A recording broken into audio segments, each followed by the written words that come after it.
Hello guys, तो इस video में हम डिस्कस करेंगे 14 अक्टूबर के इम्पोर्टेंट करंट अफेयर्स। तो देखते हैं हमारा पहला प्रश्न क्या है। हाल ही में किसने टोयोटा फ्लेक्स फ्यूल लॉन्च किया है? तो आंसर हो जाएगा नितिन गडकरी। नितिन गडकरी ने टोयोटा फ्लेक्स फ्यूल लॉन्च किया है। इसमें क्या होगा कि इस तरह के इंजन किट लगाए जा रहे हैं जिसमें 100% एथेनॉल से उसे चलाया जा सकेगा। अभी तक जो हमारे पेट्रोल में ब्लेंडिंग चल रही है वो 10% एथेनॉल की चल रही है, और अब इससे इस तरह के इंजन बनाए जा रहे हैं जिसमें 100% एथेनॉल से उसको चलाया जा सकेगा। तो इस तरह का जो पहला किट है वो टोयोटा कंपनी की गाड़ियों में लगाया जा रहा है। बढ़ते हैं आगे। तो हमारा अगला प्रश्न है, हाल ही में किस राज्य ने साल्ट परियोजना के लिए विश्व बैंक ने $250 मिलियन का ऋण दिया है? तो आंसर हो जाएगा आंध्र प्रदेश। आंध्र प्रदेश की सरकार ने विश्व बैंक से $250 मिलियन का ऋण लिया है साल्ट परियोजना के लिए। यह स्कूली शिक्षा से संबंधित एक परियोजना है। इसकी फुल फॉर्म है सपोर्टिंग आंध्राज लर्निंग ट्रांसफॉर्मेशन, और इसी परियोजना के लिए विश्व बैंक से $250 मिलियन का ऋण लिया गया है। बढ़ते हैं आगे। तो हमारा अगला प्रश्न है, हाल ही में 53वें क्षमता निर्माण कार्यक्रम का उद्घाटन कहाँ किया गया? तो आंसर हो जाएगा मसूरी में।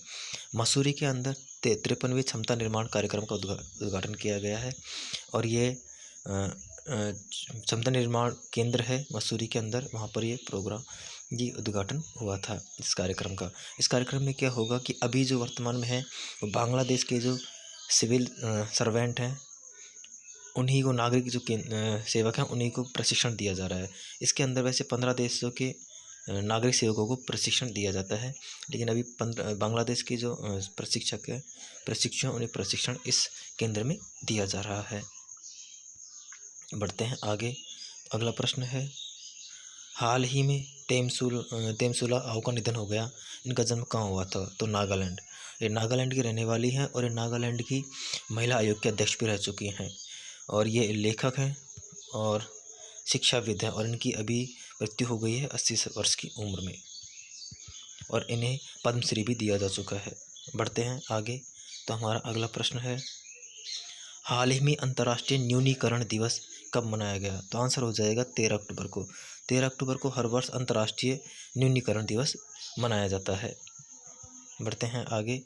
अगला प्रश्न है, हाल ही में किसने व्यक्तिगत ग्राहक अनुभव के लिए नेक्स्ट जेन संपर्क केंद्र का उद्घाटन किया है? तो आंसर हो जाएगा state bank of India. State bank of India ने नेक्स्ट जेन संपर्क केंद्र का उद्घाटन किया है। इसमें बैंकिंग सुविधाएं 24 घंटे उपलब्ध होंगी, 24 आवर्स इसमें बैंकिंग सुविधाएं आपको उपलब्ध होंगी। और इसी का भी केंद्र का उद्घाटन जो SBI के अध्यक्ष हैं दिनेश कुमार खारा, इन्होंने किया है। स्टेट बैंक की स्थापना होती है, वैसे तो इसकी जो स्थापना है स्टेट बैंक ऑफ बंगाल, जिसकी स्थापना होती है 1806 में, और स्टेट बैंक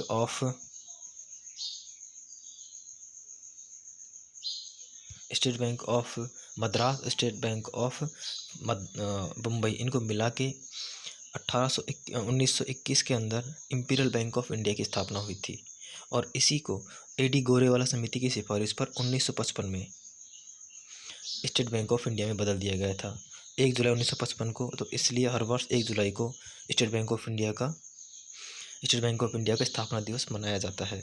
हेड ऑफिस इसका मुंबई में है, और इसके वर्तमान में अध्यक्ष है वो दिनेश कुमार खारा है। बढ़ते हैं आगे। तो हमारा अगला प्रश्न है, हाल ही में अशोक लेलैंड ने हाइब्रिड EVS विकसित करने के लिए किसके साथ समझौता किया है? तो आंसर हो जाएगा IIT मद्रास के साथ।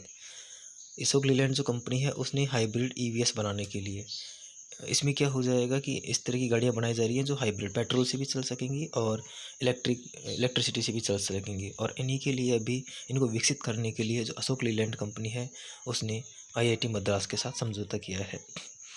अभी IIT मद्रास का एक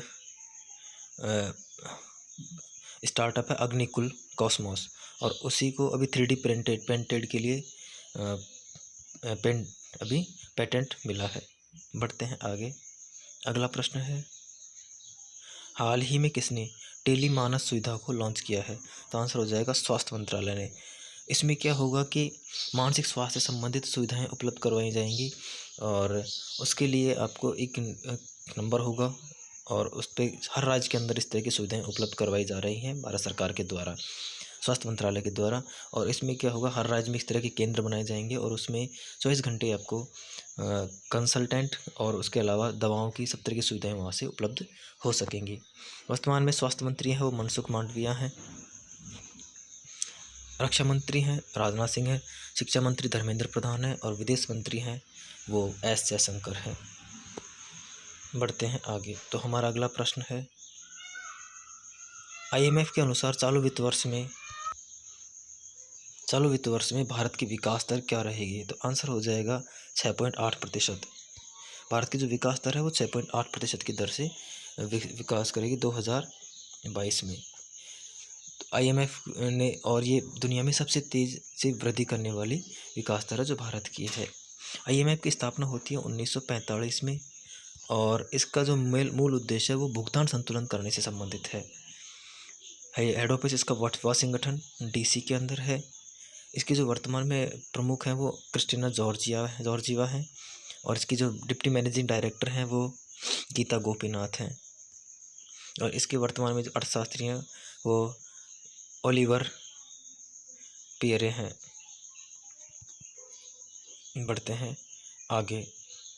तो हमारा अगला प्रश्न है और आज का अंतिम प्रश्न है, हाल ही में CRII की रिपोर्ट के अनुसार भारत की रैंक क्या रही?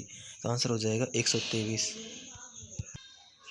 भारत की जो रैंक है वो 123वीं रही है और इसमें जो फर्स्ट रैंक पे रहा है वो नॉर्वे रहा है। इसमें कमिटमेंट CRI मतलब है commitment to reducing inequality index और इसके अंदर स्वास्थ्य, शिक्षा और सामाजिक सुरक्षा पर आधारित इस रैंक में भारत की जो रैंक रही है वो 123 रही है। 2020 में भारत की रैंक रही थी वो 129 रही थी और इस वर्ष जो रैंक रही है वो 123 रही है। तो ये 14 अक्टूबर का वीडियो था। वीडियो कैसा लगा आप कमेंट करके ज़रूर बताएं। वीडियोज़ को लाइक ज़रूर करें, अपने स्टडी ग्रुप्स के अंदर शेयर करें। धन्यवाद।